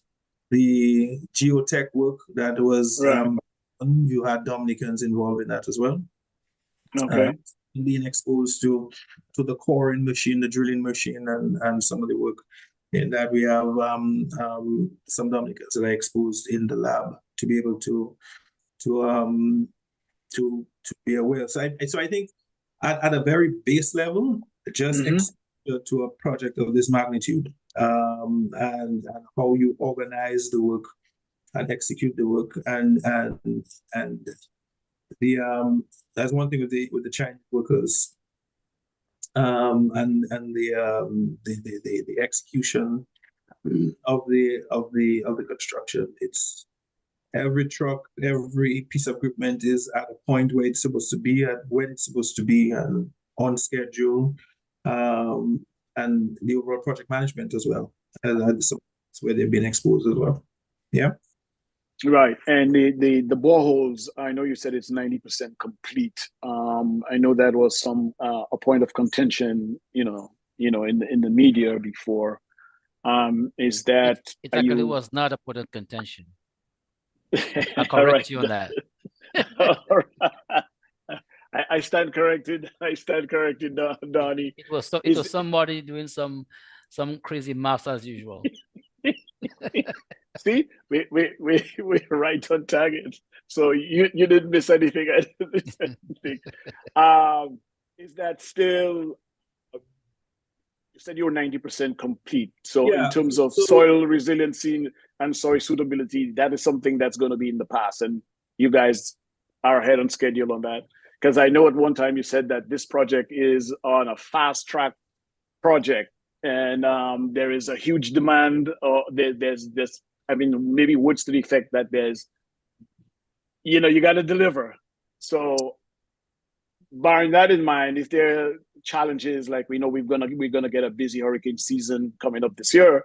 So, if you guys, you're on track. yeah, If and you actually we're trying to get ahead of track by the time the hurricane season comes around, because exactly we want to ensure that from a project management standpoint that we, as I said earlier, make hay while the sun shines. Your project variance runs ahead. So fully anticipating that you will have times when work is going to be impacted by weather. So Yes, sir. that is one of the things that we want to push as hard as possible. So to be ahead of the game by the time the rains, not if they come, but when they come. Yeah. Yeah. Yes, Okay, sir. it's been shown right now. That is of the terminal site. And I actually like that one, because you can see the importance of the geotech work to begin with, where you can see the different stratas of materials on site. So being able to plan how and where these things are used and placed is critical. And this area we've gone down to the point where we've hit bedrock. So you've had to blast your way, because you can no longer use backhoes or And excavators. excavators. Yeah. You actually have to blast it to go down further, and that becomes suitable backfill material as well, right? Ideal backfill Right. material for some of your more challenging areas. Yeah. Excellent. Okay. We have some of our viewers who asked me to ask some questions, and we have one that Mr. Johnson, one of our viewers said, "Good night. Can you ask Mr. Johnson for me, with the terminal building, seeing that it's still in the planning stages, and with the current design, with the arrival and departure areas and roadways that are all together on the same level, have they given any thought in a design of putting the departure areas and roadway on an upper level, similar to JFK?" Well, yes. So in the master plan, the departure, if you were to go back to right, the departure is on the upper level, but it's you go up to it. So it's not that you have a ramp where the cars drive up to the second floor and then you go to the second floor. It's one similar to what obtains in actually most of the islands, Antigua's new terminal, Martinique's existing terminal. Guadeloupe has two levels. So if you're familiar with Guadeloupe's airport, you would drive up to the third floor actually in Guadeloupe. The size and capacity of the terminal does not warrant having a ramp on the second floor. What we do have on the second floor is the departure lounge. So after you've cleared security, you would then take an escalator up to the departure lounge and then onto the passenger boarding bridge. So I hope that answers your question. Okay. But we do have, having said that, though, we do have the ability in time to come if we were to grow, to move your security screening upstairs and expand in that direction within the existing terminal if needs be. But for where we are forecasted to be, this sizing was deemed to be adequate. Well, more than adequate. Okay. Another question I have is how many gates and airlines will the airport be able to accommodate? Yeah. So in terms of passenger boarding bridges, we will have 5 contact bridges. So where you'd be basically walk from the departure lounge straight onto to the aircraft. But we'll also have 2 additional parking positions, which are not just as what obtains in St. Martin or some of the other locations. Actually, Bridgetown has 0 passenger boarding bridges. We would have 2 additional parking spots that would enable to park and use the stairway. In addition to that, as I said, there from a general aviation standpoint, there will be 5 additional parking spots. So altogether, there will be about 12 parking spots, parking positions for various different aircraft. Okay. Okay. So,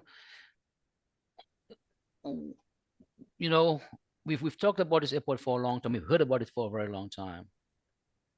And why do you think now is the right time to have this international airport being constructed?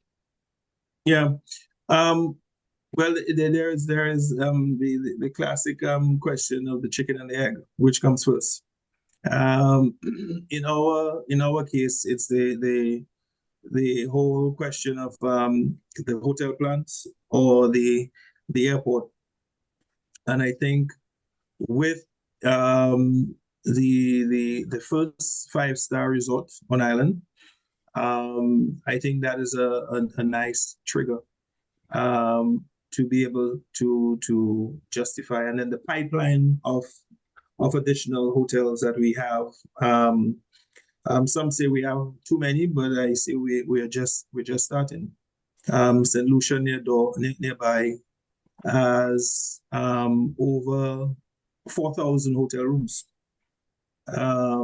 When we're complete, we'll have I think just over 1,000, 1,500, 2,000 hotel rooms that are export ready.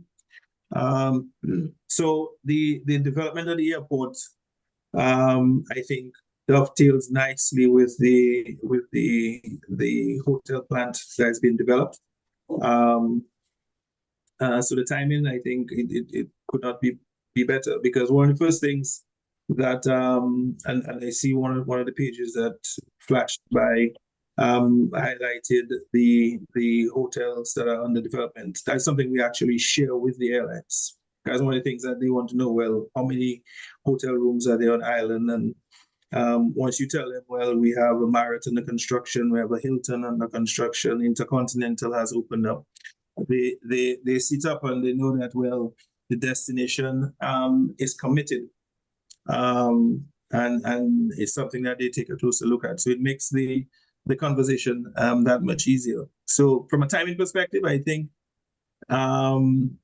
we've almost synchronized the hotel and the airports together. I think the works that are being done at Douglas Charles will help to more fully utilize the existing plant on island, because it's not bursting at the seams just yet. So I think from a timing perspective, they dovetail nicely together. Okay. Another question somebody asked is, what is the estimated completion date for Yeah. this project?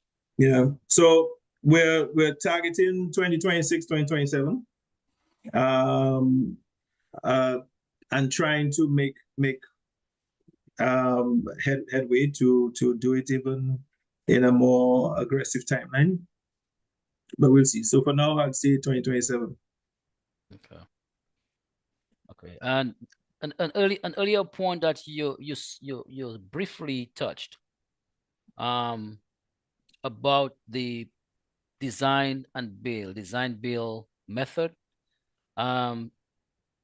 I would like you to delve a little more into this because we've heard and we saw people came out from different backgrounds, planning background, and saying that the airport was being built without a plan.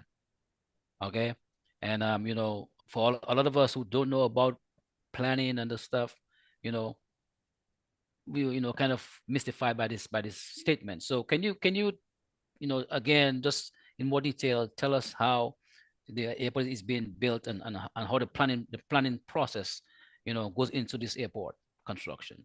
Right. So it's a progressive design build process. Step one is the master plan and the environmental impact assessment, both of which have been submitted to the planning division. The other facilities, and one of the things that happens is first an agreement on the concept, right? The master plan gives you the basic attributes of the airport. X number of square meters within the terminal, runway of this length, alignment, location of the runway, facilities required, schematics of the facilities. Then there is a concept design that is done that you then engage with your design build developer to go through the process of pinning down the plans and designs. Once that is done and you get something that you agree upon, because one of the areas that's going to take a lot of time in the development of the airport, even before the first hole is dug for foundation, is the development of the platform. So do we wait until we've done all the designs and detailed design work for the terminal before starting to cut and fill work on the runway? We've also engaged from an approval standpoint, ECHA, who is the authority insofar as the aerodrome and the certification of the airport. But the intent is, as the designs of the facilities and the civil works are being completed, they are handed over to the appropriate authorities for review and final approval. So we've shared with Public Works, we've shared with planning documents as they become available. And the intent is to do some of that in parallel and ensuring that all regulatory authorities are engaged. So the site plan, the EIA, the master plan, that has all been shared.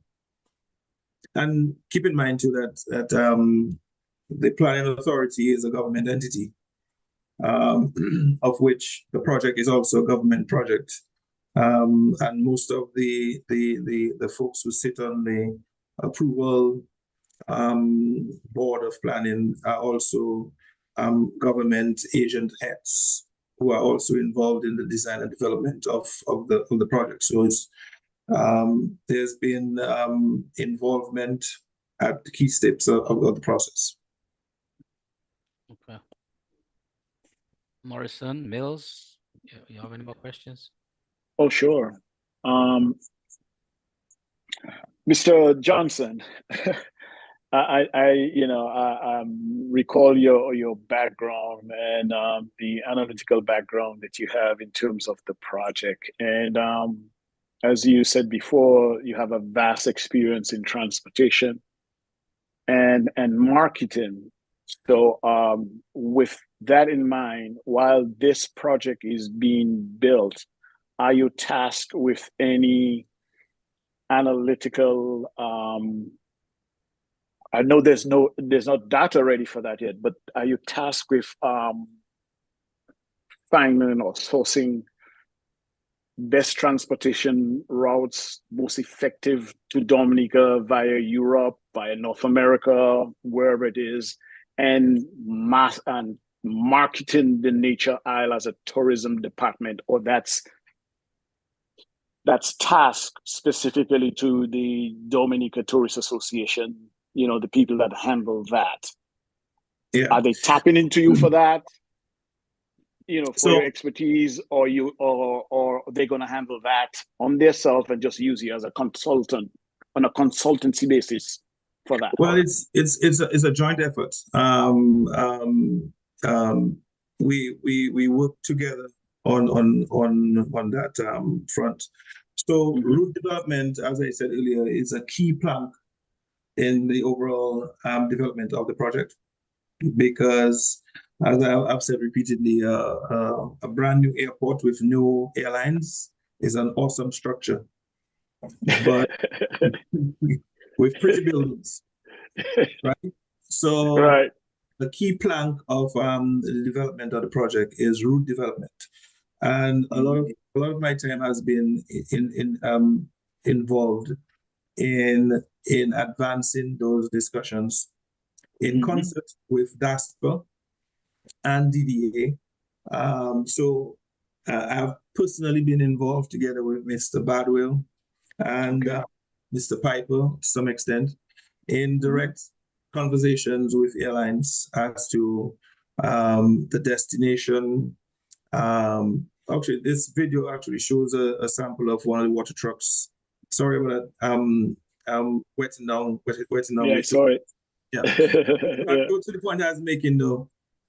So we just came back recently. Actually, last week we were in Colombia, which where we attended jointly the Roots Conference, which is a conference we started attending in 2022, which was directly related to the airport development project. Yeah, because we now had a conversation to have, and instead of trying to make one-on-one introductions to the airlines in a piecemeal fashion, Right. we're able to conferences and meet simultaneously with senior decision makers of actually all the major airlines that we'd want to engage. So over this 3-year period, I think have started developing relationships with key executives in quite a few of the airlines. So we've talked to the Air Canadas, the Delta, United, Spirit, WestJet, Porter, JetBlue, British Airways, Aer Lingus, you name it, Copa, Azul. We've had face-to-face conversations with them about the destination and the potential for development. One of the low-hanging fruits for us as a destination, and just by virtue of our location, is the development of the North American source market. Dominica in 2019, which just goes back to what is often referred to as a benchmark year, 17% of our stable visitors came from North America, 17. That is Canada and the USA combined. With the advent of the American Airlines direct flight of Miami in 2022, we're at 23. We jumped up to from 17% in 2019, which is BC, as I refer to it, before COVID, to 2022, 32%. Right? And that is entirely due to the ease of access that American Airlines enabled. You can only imagine, and when you look at our neighboring islands and where they are getting their stable visitors from, 2022 again, 2019, over 30 million stable visitors came to the Caribbean, right? So literally swimming in a sea of opportunity Right. that we're not adequately tapping into. And the North American visitor, particularly from the US, and the folks that live in the US should know this quite well. Their vacation time is sacred. Unlike the Europeans who take weeks of vacation at a time, in the US they tend to do it in small bites. They might take 1 week or a weekend or a 4-day weekend, so they can't afford the vagaries of a connection where they might miss their flight or they might have to overnight in both directions. So you lose 2 days and a 4-day weekend makes no sense. Right. So a lot of what we saw with the American Airlines flight is removing some of that uncertainty to their vacation plans. And moreover, you have people coming down for a weekend, fly on a Friday, come back on Monday. And with the international airport, you'll be able to reach deeper into the United States than Miami, and with larger aircraft. So you'll be able to look at not just the East Coast, but you look at the Midwest, Dallas and Chicago and Toronto and beyond with larger aircraft. And then you'll also be able to tap into your traditional markets in the UK, where you could have direct flights coming in from London and potentially France, which is due to our proximity to Guadeloupe and Martinique and the Francophone history that we have. So yes, I am involved in the route development aspects and targeting those airlines that we believe would enable us to provide the direct access into the destination from key source markets. All right, I have a question from another listener. Person says, with a project of this magnitude, with so many moving parts, what are the critical challenges you face up to this point, and what are the project's strengths? Yeah, so 2 of them: weather and the soil material that we have to work with. And when you combine them, that makes it even more challenging because wet clay is not a fun thing to work on. So I think the PM is on record talking about how many million tons of cement actually has to be mixed into the clay to just basically because of moisture retention to be able to stabilize the soil. So that is one of them. And then secondly, the heavy rains with that type of ground material also makes it a little bit of a challenge. Yeah. Okay. Awesome. So, gentlemen, we are 4 minutes before 10 o'clock, and we are gonna let Mr. Johnson go at 10. So if you have any final questions to ask, this is the time to do it. Yes, I would like to ask one final question, which is a question that seems to be useless. But No, no, the reason why I'm saying that no useless questions. Bill. No, the reason why I'm saying that is I mean we just saw some of the videos and see the amount of work that is on the ground. I wonder, is there anything that Mr. Johnson could say to anybody who maybe, I mean, some people are saying it, or who may be believing that this project will not come to completion? I just think it sounds useless, but I have to ask it because there are people who already say it, and I believe there may be some who believe it will not come into action. Well, I mean, the project, as you can see from the videos that you're showing right now, it's not a pipe dream or a plan or a wish or a want. You can see that the project is on the way, and from the videos you showed the entire length of the runway site, as you can see on this frame, is being worked on. Yeah. Like every major project, there will be challenges. There will be obstacles, and I think the partner that we've selected, the contractor we've selected to work with on this project, this is by no stretch of the imagination the biggest project they've worked on. So in terms of their capability and know-how, and actually, one of the tipping points for this contractor versus some of the others is the magnitude of works they've done insofar as earthworks. Because really and truly, as you can see from the project site, this is really an earthworks project. The runway and the buildings that are to come I know stretch of imagination complex or overly challenging once the platform is built.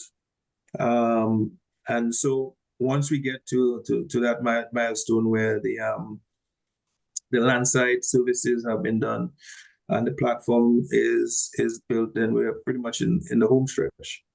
So it's the proof of the pudding is always in the eating. Yes, sir. I know someone sent me a video where someone said, even if they see it, they will not believe it until they taste the water in the airport. So that is literally not eating, but the proof of the pudding will be the drinking. Always seeing some level of skepticism. Right. It is 50 years in the making, so it's rational that some folks will always have doubt. We just came out from the Easter season, and there will be the Thomases that would Yes, would sir. have walked with the man and saw the man and would still want to poke their fingers into the hands of the man before they believe. And so that phenomena is not unique to Dominica. It's not unique to mankind. It's as old as over 2,000 years, when we've had some that have a higher threshold of belief than others. And I'm seeing is not always believing, so I guess landing is probably the ultimate test for some people as well. So just we just had to stay focused and get to that point. You can't convince everybody all the time, so we just have to deliver. Yes. Well, I believe you. I believe you, and sometimes you just have to ask the question for the record's sake. No. Yeah. Actually, this picture shows some of the layer, and if you were to go back a little bit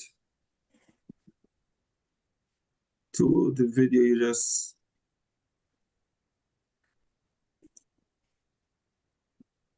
right here, you'll see the various layers of compaction. So that is going up. So this was a sample of a valley that has been filled up and compacted. So there is significant work happening to be able to bring this thing to fruition. Okay. Mr. Morrison, you have any final question? Make it short. Yes, I do, because I was quite impressed. Please be short and precise, okay? Okay, Donnie. All right, Donnie. Stop with the pressure.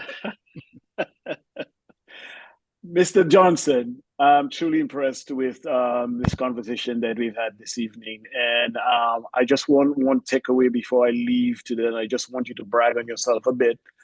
What leadership quality style would you say that is one of your best attributes? And I'm sure you know those, informative, visionary, coaching, and charismatic, what leadership style would you say that is your biggest asset in is going to be contributed to this project? So it's strange that you should ask this because I've actually done the assessment.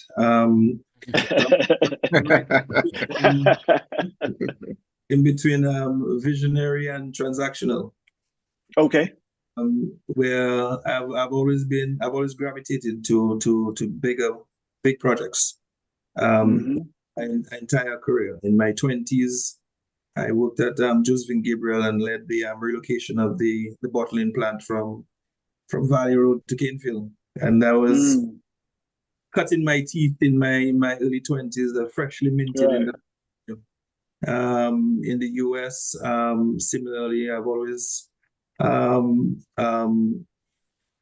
involved in transformational type projects. It's always been something that attracts me. So that's the visionary side of things. But I have also been deep enough in the operational aspect to know that there is blocking and tackling that needs to happen to get it done. So it's not just painting the big picture, but you also need to roll your sleeves and get into the weeds. So in that regard, I like to think of myself as being very scalable. And and I think the industrial engineering discipline gives you the ability to get very granular. If anyone is familiar with time and motion studies, where you break down work into its component elements and be able to build it back up again, I think is something that has worked well for me, being able to operate at the board level as well as on the shop floor. So in the States, I've had colleagues that have made that comment in that being able to be scalable, where you present at the board and still be able to go down on the shop floor and in the trenches and get into the weeds, and which is something that this project is an example of that, where you're able to grasp the big picture, but also the devil is in the detail, and actually God is there too. Being able to dive deeper and cross check the details is something that is also an asset of mine. Thank you, sir. Well, we have come to the end of the program, Mr. Johnson. I really want to thank you profusely for being so generous with your time and staying up late with us to give a comprehensive report update on the progress of the airport. And I also want to thank you also for, coming back home to serve. You went out there and you gained knowledge and skills and competencies that are very critical to, this development, and as a spearhead on this project. And we see the progress that's going on, and we have no doubt it's gonna come to fruition. And it is indeed gonna take Dominica to literally the next level. So we thank you very, very much for that, for your service, for your commitment, for your sacrifice. And we want to wish you all the best in the project and in your personal endeavors. So thank you very much. And hopefully, you will agree to come back sometime, because as time goes on, we're gonna need more updates on the on the airport. So thank you very, very much indeed. No, and thanks for having me. As I said at the onset, the Dominican nationals abroad are a key part of this project. We've seen with the American Airlines flight that Dominicans that had been home in 10, 20 years were visiting 2 and 3 times a year because of the ease of travel. So and making it easier for them to send friends over, for themselves to come over, to be ambassadors as to what all is happening in Dominica, is critical. I know of Dominicans who work in various airlines, and so we are talking to folks at the network planning level, but these airlines have multiple departments, so you can tell your colleagues as to what all is happening in Dominica. not only about the new airport, but also the improvements in Douglas Charles and the overall picture that we're driving towards. So thanks for having me. And I look forward to future opportunities to come on and share and answer questions whenever you think it's appropriate. And I'll certainly reach out and I'll have your contact information. Absolutely. Absolutely. We'll stay in touch. Thank you very much. And let me say Okay. thank you very much to all our listeners and viewers out there. Thank you for participating. Thank you for listening. Mr. Mills and Mr. Morrison, thank you very much for being reliable partners in this venture. And thank you to the Mann Brothers, Mann Audiovisual, for your technical expertise, and to VTJM Radio for broadcasting our program live across the globe. Thank you, gentlemen. Have a wonderful evening, and God bless. Okay, great.